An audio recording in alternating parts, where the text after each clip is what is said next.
George Floyd, l'Afro-Américain mort asphyxié sous le genou d'un policier blanc.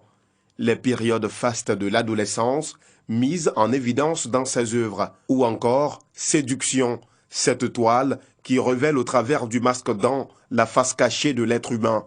Le coronavirus et son confinement auront permis aux artistes peintres ivoiriens de puiser dans leur imagination malgré les difficultés dues à cette pandémie. Oui, véritablement, cela m'a permis aussi de travailler parce qu'il ne faut pas rester les bras croisés, il faut continuer de travailler parce qu'après, à la reprise, il faut pouvoir proposer des choses intéressantes. En visite ce jour à la galerie Louis-Simone Guirandou, James Kokobi, cet artiste sculpteur ivoirien, nous raconte les difficultés auxquelles il fut confronté en Allemagne durant le confinement. Nous sommes restés en train de faire le montage. Et Angela Merkel annonce à la télévision que les musées sont fermés. L'exposition a eu lieu, il n'y a eu personne.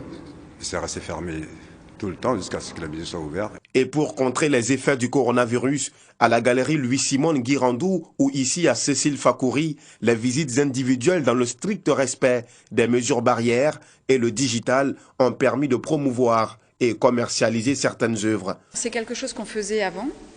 Et je pense que le Covid a accéléré les choses et que ça nous a mis un petit coup de boost sur cette histoire de digital.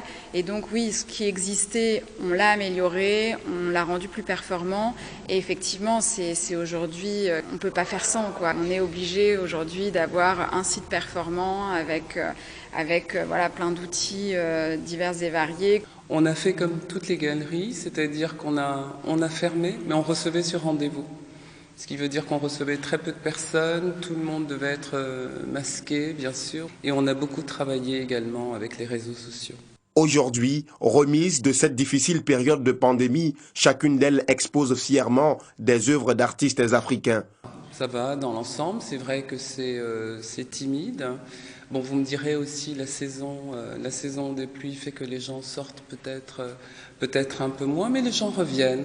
Petit à petit, les gens sont contents qu'il y ait des expositions. On voit, je me souviens, quand on a réouvert au mois de septembre, les gens étaient contents de pouvoir venir retrouver cette ambiance de galerie avec de nouvelles expositions. On a eu de très bons retours. Là, c'est quand même en train de se rétablir, les gens sont en train de revenir. On a réouvert dès qu'on a pu réouvrir, on a relancé notre programmation d'exposition dès qu'on a pu. Là, on a pu observer avec cette exposition dans laquelle on se trouve aujourd'hui de Roméo Millet-Canin, qui a eu un grand intérêt, il y a eu du monde au vernissage. Malgré la timide reprise et le manque d'affluence dû à la crise sanitaire mondiale, les galeries d'art ont bel et bien ouvert leurs portes et Jacob Bleu tente de séduire les premiers arrivants avec son tableau Séduction.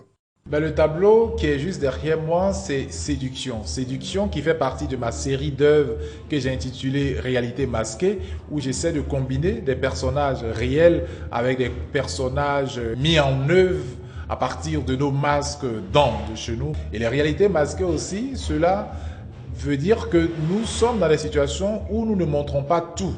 Et en plus de cela, avec le coronavirus, nous sommes presque tous masqués aujourd'hui.